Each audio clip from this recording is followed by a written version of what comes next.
Welcome to Button Pushers. I'm Ben, And I'm Meg.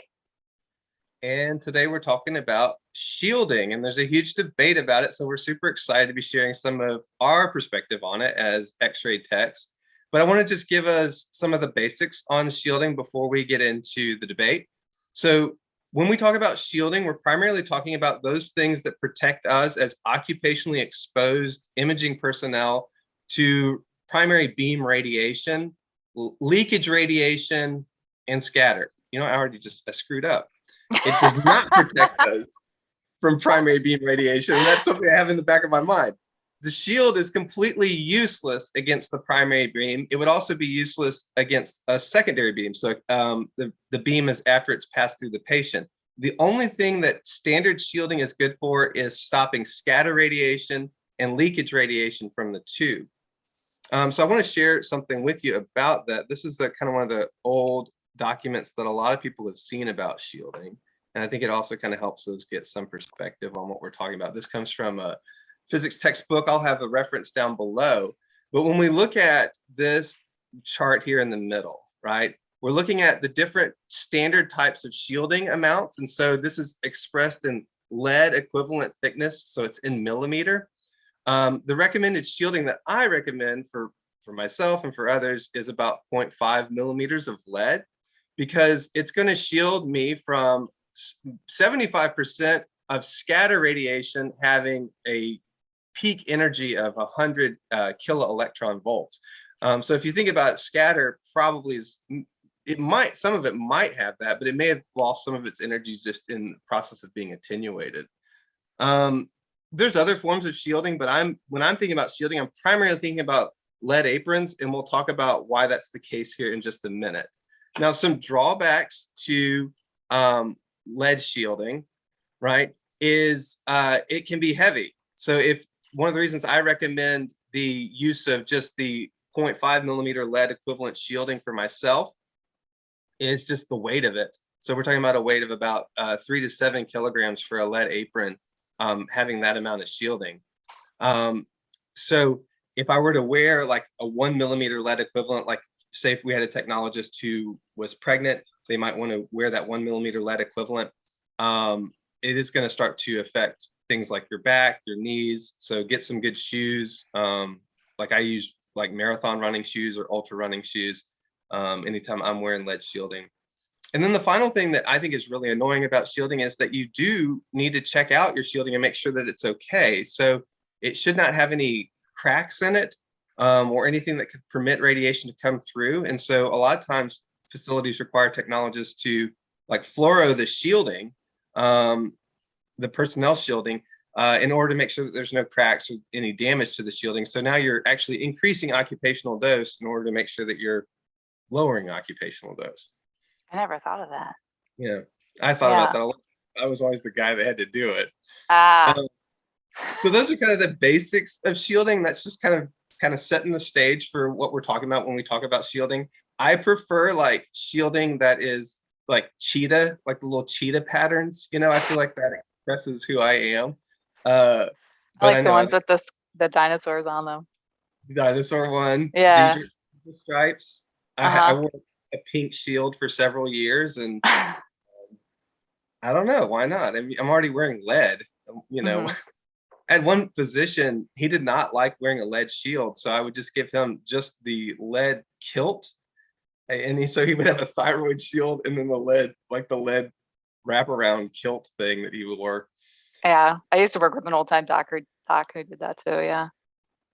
So so since I've covered the basics, I want to quiz you a little bit, and so Ah. this is our little quiz time. Uh-huh. Uh, And I do have a question. I wrote it actually. Let me share my screen. So, and I'm thinking that this question is the kind of thing that a student might see on the registry exam, or a tech might see in continuing education stuff. And it says lead aprons can be used there's a typo, to protect Ah. imaging personnel from what type of radiation? Uh-huh. A, primary beam, B, secondary beam, C, scatter radiation, or D, isotopes, radioisotopes. I mean, I feel like I should know this, and that should be right off the bat. It's scatter radiation, but I feel like you threw a curveball at me, and it's not going to be that. No, you got it. That's it. Okay. Because if you're in the primary beam, you got a problem right there off the bat. Like, what are you doing? Yeah, and to that point, if you look at the ART content specifications, when it talks about ALARA, it says this only pertains to imaging personnel. As low as reasonably achievable is only something we're supposed to be doing as occupationally exposed individuals. So we should never be in the primary beam. We should never be in the secondary beam. We should only be exposed to scatter radiation. And yet, look at how many times we have the old-timey techs who are like, oh, I don't want to spend 2 seconds to actually tape this portable image receptor up next to the bed. I'll just hold it. It's fine. Take it. Oh my gosh. Like, why? Why would you put yourself through that? I'm Are you guilty. getting paid enough to be getting radiated every day? Like, pass, hard pass. I No. guess I guess I like a little radiation, but I'm just weird that way. I was told the other day that I looked really young for my age, and I was like, yes, the radiation is The working. radiation's helping. Yeah, yeah. I knew it kind of to that point. I knew a health physicist from Canada, and he said they were talking about putting spent uranium fuel rods in the foundations of nursing homes because it can alleviate joint pain. What? And someone who's 70 years old, they're not going to live another 60 years. It's not like they're going to Fair. develop cancer from stochastic radiation exposure. So, I mean, there's caves in Montana where people inhale radon gas, and it helps with joint pain. So, Wow. a little bit Yeah, I of mean, it might make you healthy. I don't know. yeah, if you're not in the young reproductive years, at which point, like, do you need to worry about the long-term effects of radiation? I feel like at this point, like YouTube is going to be like cutting us off and saying like there's supposed to be some warning or disclaimer. You know what I mean? Like warning: do not intentionally irradiate yourself. Misinformation. Yeah. Yes. Yeah. Let's not get into that. Yeah. Uh-huh. Do not, if you can avoid being in the primary beam, don't be in the primary beam. Right. Alara pertains to you, as low as reasonably achievable pertains to you. There's a funny little mind switch though that we have to do when we're talking about the patient. Alara does not pertain to the patient, because as low as reasonably achievable for the patient is just don't get the exam. You know what I mean? Great point. Live with the stroke or whatever. Don't Mhm. get the CT of your head. That would be as low as reasonably achievable.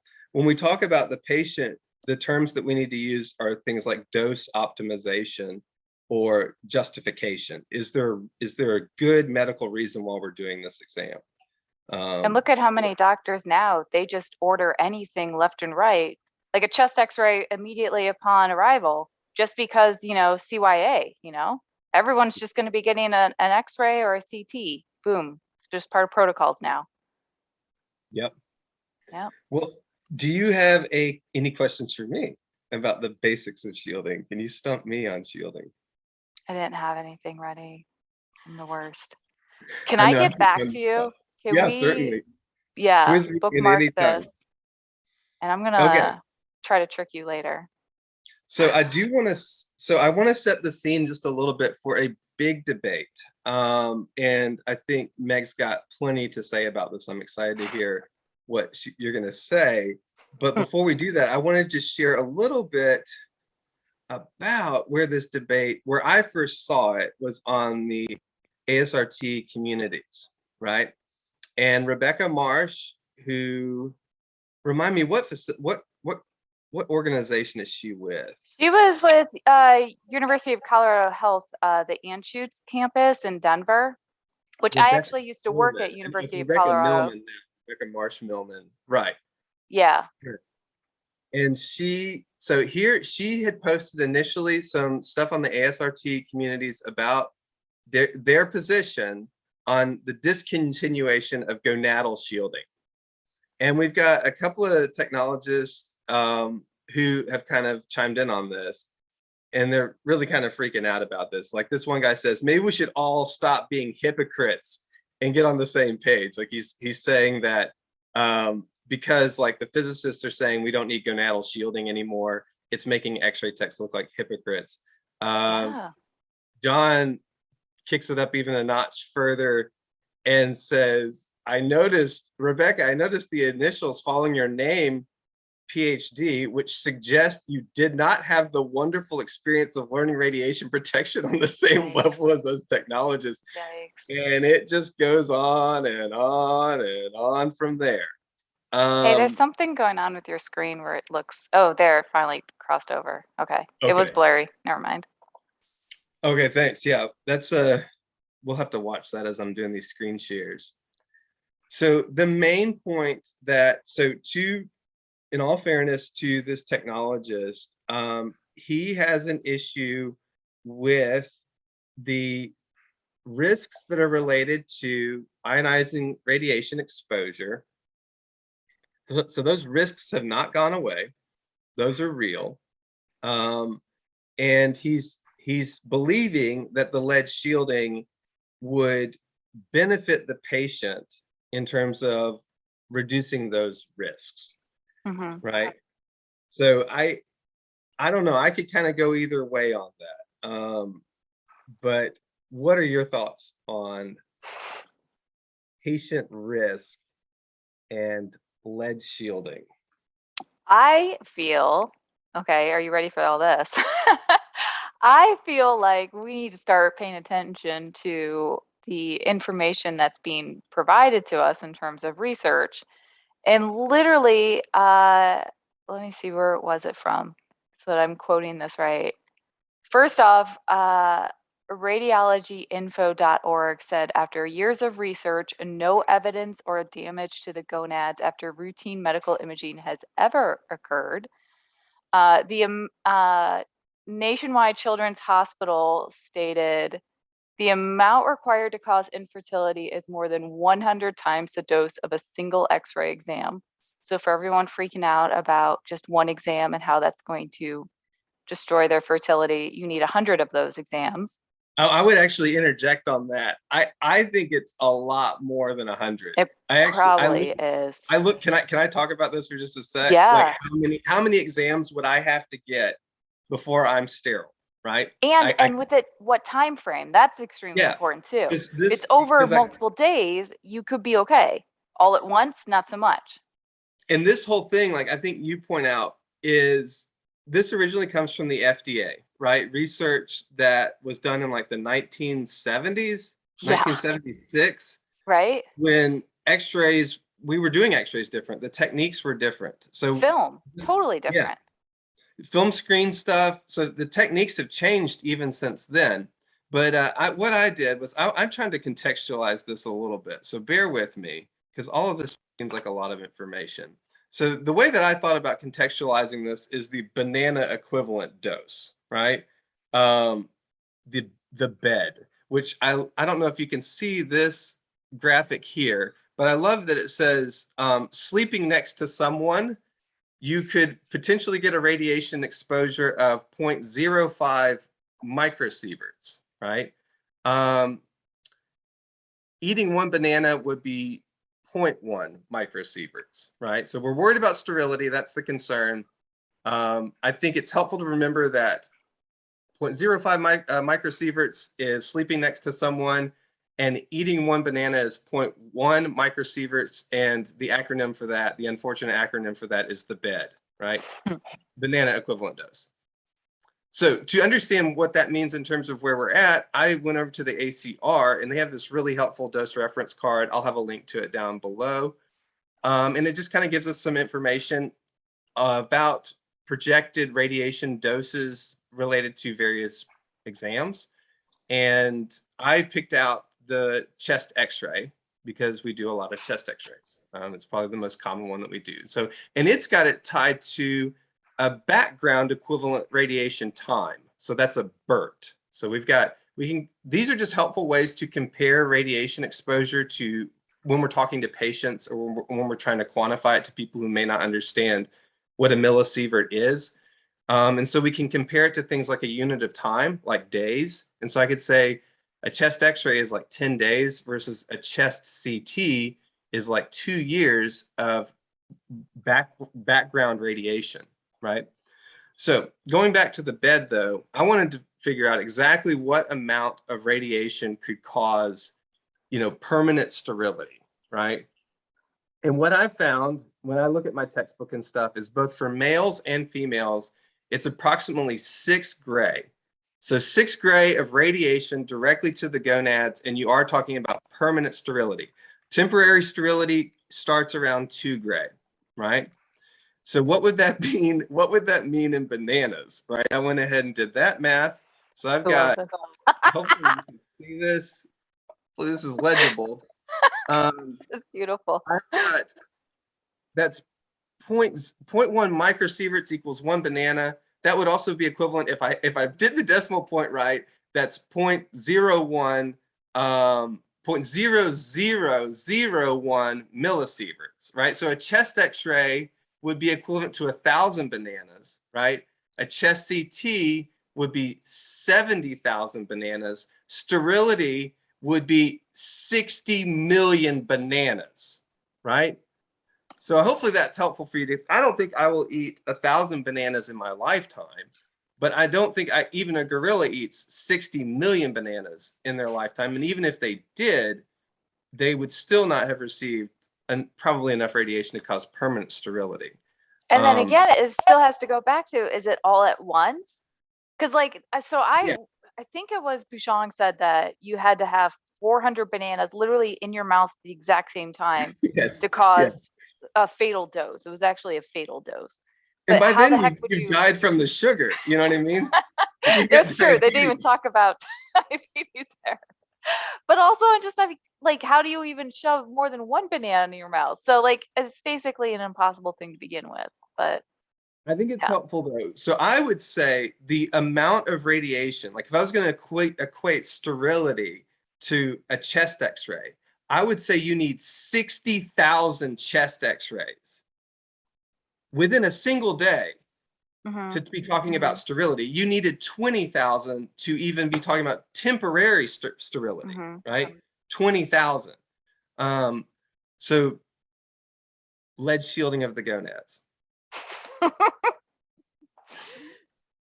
And okay, so going, yeah, on that note, so going back to the shielding, right? So in addition, they've also said that we are using 96% less radiation um, than what we used to use back when this study was done. So it's like we did these studies and they weren't even actually quantified and proven. They were just based off of fruit flies. And nobody ever actually took the time to be like, well, wait a second, what about the effects on humans? So the thing that I'm talking about is in 1976, patient shielding was finally added to the US Code of Federal Regulations. It's a Title 21. Okay, so we have this Title 21, and this document has not changed in its wording since 1976. And I would like to ask you, like, we are in a science-based field, right? Science-based field where things are constantly changing. I mean, just in the amount of time that I've been a radiographer, we went from film to CR to DR, and now I'm using this fancy DR system that requires like 0.5 mass. Like everything is changing all the time. And yet the government is still working with this 1976 wording, right? So Rebecca Marsh and Michael Solowski, I think I'm saying his name right, they work at University of Colorado Health at the Anschutz campus, and they're the physicists there. I used to teach. University of Colorado Health had a hospital-based program, and I taught there for 4 years. So I have been like, I mean, I've been hearing their story and their information on this for the last 4 or 5 years now. And so I immediately jumped on the train when they start giving their presentations because it just makes sense. Because basically, we realized that no one has ever stopped and said, why? Like, why are we shielding? We have this old information. No one has tested this on humans. Do we actually have any hereditary effects from medical imaging? No, there is literally no evidence of any hereditary effects due to medical imaging.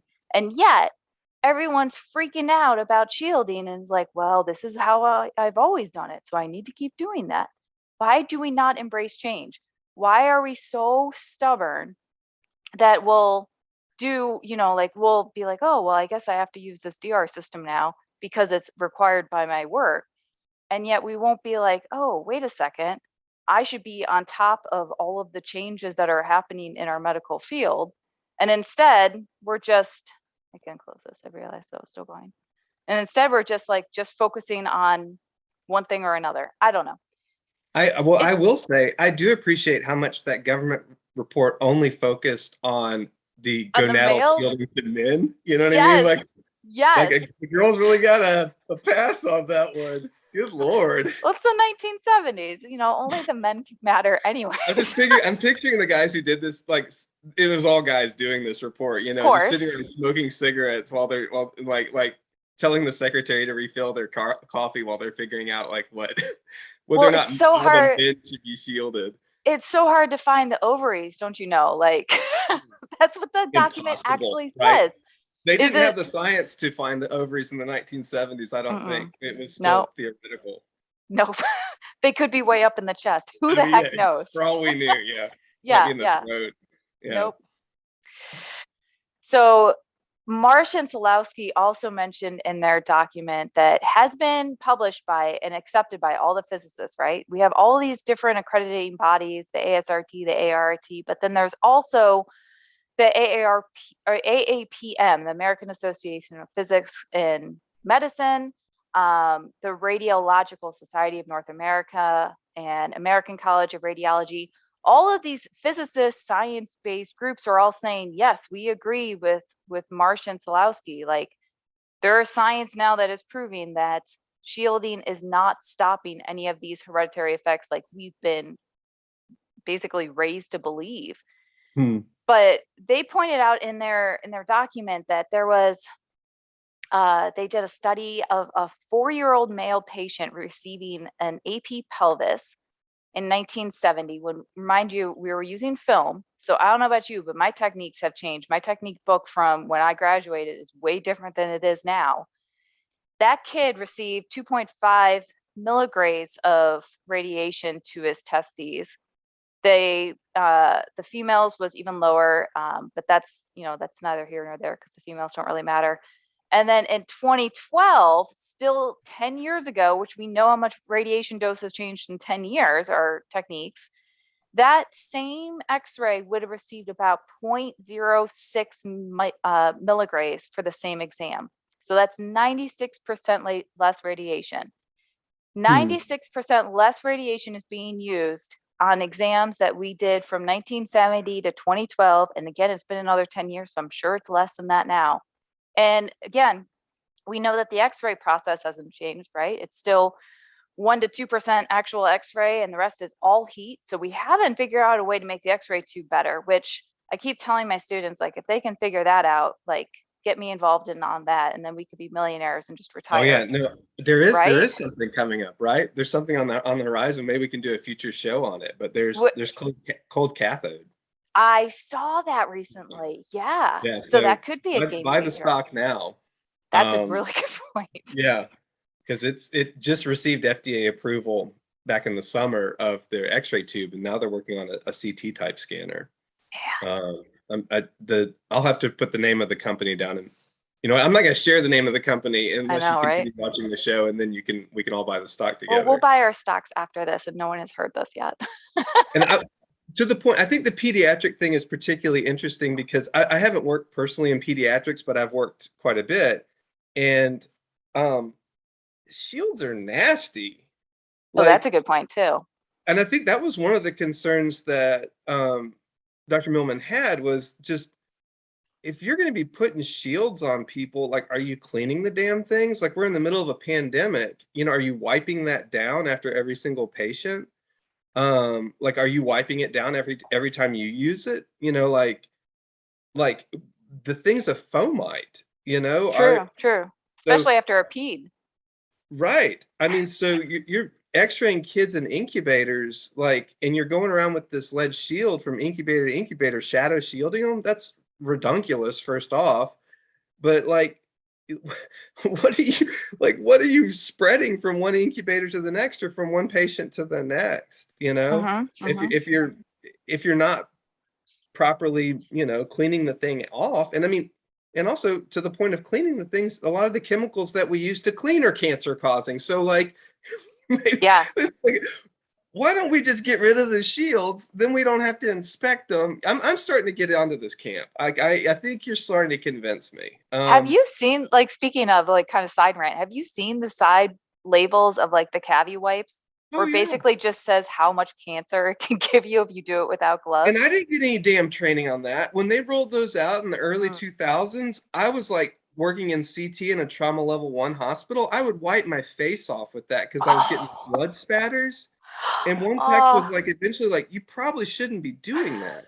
This was before they put the little baby killer sign on yeah. it, you know? The no And baby like a sign. month later, they put the effing baby killer sign on there, and it's like, oh great, yeah, I'm glad I was using that for my acne treatment, you know?